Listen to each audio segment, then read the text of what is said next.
Hello, ukulele players. Today, I've got my earbuds in, we are going to learn a song that we had a lot of fun with at class recently, and it is These Boots Are Made for Walkin'. Sort of a sassy tune that has a little bit of fingering work, which makes it really good for beginners to start to learn a little bit up the fretboard. We've got some of that going on. There's a few songs online, like Frere Jacques is a good way to start to do that and play tab and learn to play tab, and learning to do that and play it in a round with other people, really fun. So we're gonna just talk a little bit about the instrument in terms of a review of what we're going to be doing here. So on the chart that you'll see that's in the description box, and it's in the key of D, so it uses the D. There is a D minor, but we decided in class that we think it sounds better in the chorus that you use the D, which you've just been using in the rest of the song. So I think I've told you I call D Three Men in a Tub, which is just a silly nursery rhyme way of getting those three notes to be remembered. And excuse me, D, and then it goes to, there's the F, which is easy, and then the G, and then we'll talk about the run and how to do the fretting and a little bit about what's going on in there. Okay, so I'm just going to use a very simple down strum, to just da da da. 1, 2, 3, 4, 1, 2, 4, 4 time. There's enough information going on in this that I didn't want to start to write on there, but it is 4 4 times, so just 4 beats to a measure. And so we've got D, we've got F, we've got G, we do have the D minor. And in the song, we're going from the D, so we want to make sure that we've got that path a little bit sorted out. So I'm going to put that ring finger over there and move those two down on either side of it.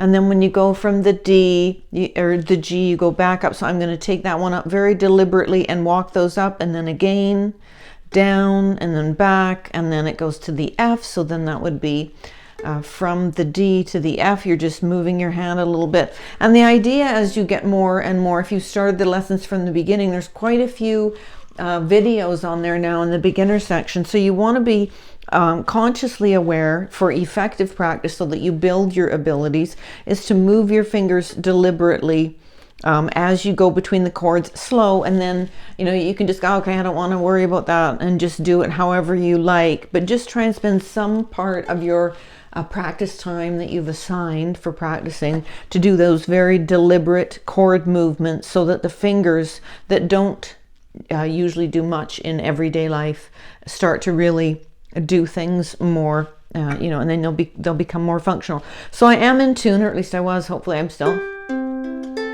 Yes. So with the fretting, what you've got there is these, each one of these marks out half musical steps very precisely. So that would mean, on this note here, so let's work on the string that we're going to be working on. So it's on the E string. And just a little bit more about your instrument. If you have the little dots on the side, they're placed there very specifically for certain notes.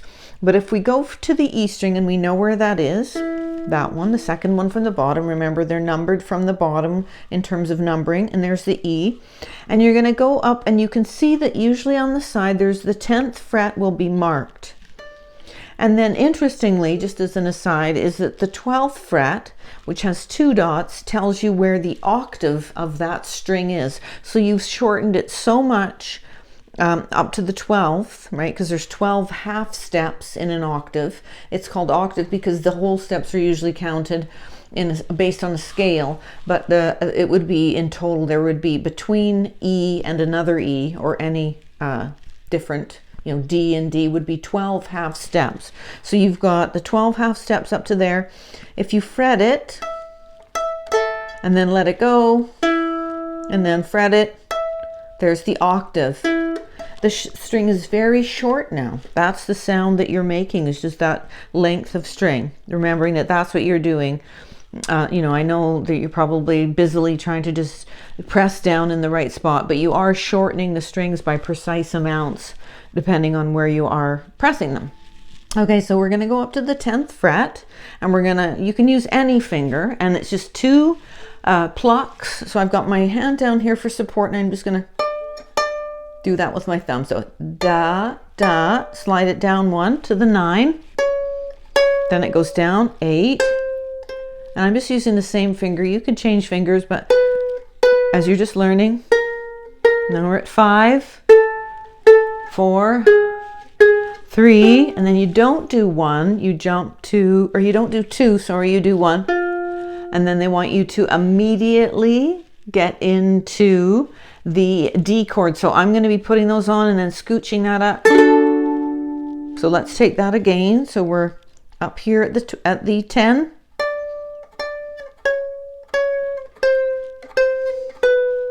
And if you know the song, this is going to be a little bit familiar. And then into the D chord, so jump.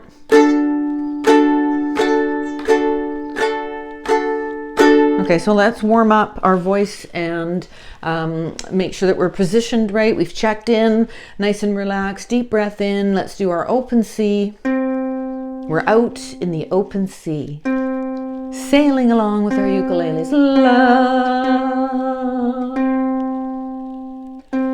And now let's do the open E.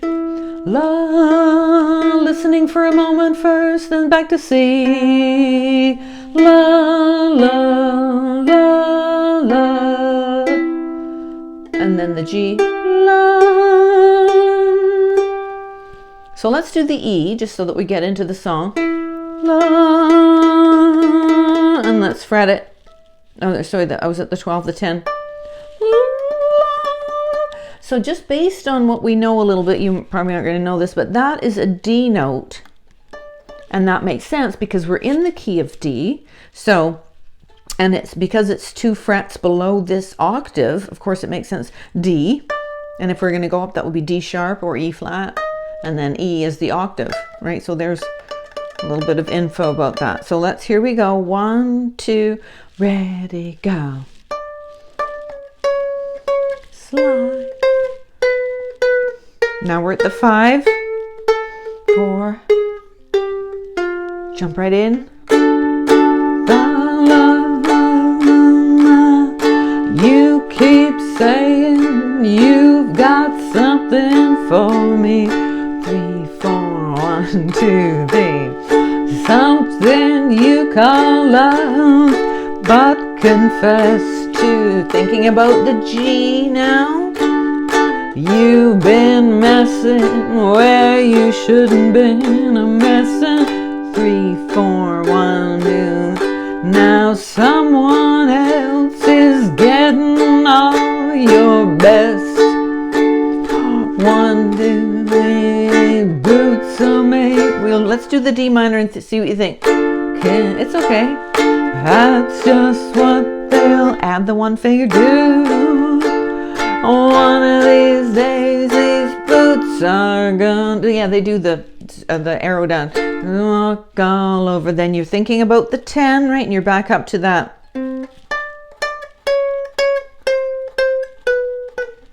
Now I'm at the 5. 3, 4, 1, 2, 3. And they do 4 bars. Sometimes I just do 2. You keep lying when you ought to be truthing. You keep something when you ought to be ought to not bet, sorry. You keep saying when you ought to be a change. Nancy Sinatra, she was a lyricist. Yeah, 2, 3, 4 into the chord. And I'm going to do a D this time and see what you think, which one you like. Boots are made for walking. That's just what they'll do. One of these days, these boots are gonna. And you're getting ready for the. I'm at the 5, 4, 3. You keep playing where you shouldn't be playing. 2, 3, 4, 1. You keep thinking that you'll never get burned. And the girls were ha ha 2, 3. Just found me a brand new box of matches. Yeah, he knows you ain't had time to learn to undo. These boots are made for walking. That's just what they do. One of these days, these boots are gonna walk all over. 10, 10, 9, 8, 7, 6, 5, 4, 3, 1. And then we just, oh, here we go with the boots. Are you ready, boots? Start walking. Ba-ba-ba-ba. Ba-ba-ba-ba. Ba-ba-ba-ba. Bum-bum-bum-bum. Bum-bum-bum-bum. Ba-ba-ba-bum. Ba-ba-ba-bum. Ba-ba-ba-bum. There was much hysterics when I asked them what key it was in, and I told them to look at the bottom of the chart, and one of them said bum, and we all laughed. We thought that was very funny. Anyways, key of D. So yeah, you've got the 1 chord, of course, and then you've got that minor chord, which is still a D with the third is lowered a half tone. I'm not sure, do what you like. If you like the D minor, we like that D. But it's your choice. And then you've got the F, so D, E, F, that's the 3, and then the G. So it's a 1, 3, 4 in terms of numbers. And so you could change it into any key that you wanted to, knowing those numbers, and always knowing that as soon as you say the key and then the letter after it, that becomes the big shot. It's number 1, and then everything else relates to that 1 chord in terms of the other numbers and the chords. So you just always follow number 1. So D is 1 in this song, and then E would be 2. We don't use an E chord. F being the 3 and G being the 4. And like I said, the D minor chord is still considered a D chord, so it would still be considered a 1 chord with a minor third. Not to get too much into that. Okay, so that is a fun one. All right, have fun with that. Short little video for you today, I think. Not too long. And enjoy your playing. See you next time. If you've liked this video and found it helpful, please give it a like, subscribe, share, and pass this along to anybody else who wants to learn to play and have some fun. And yeah, I'll see you next time.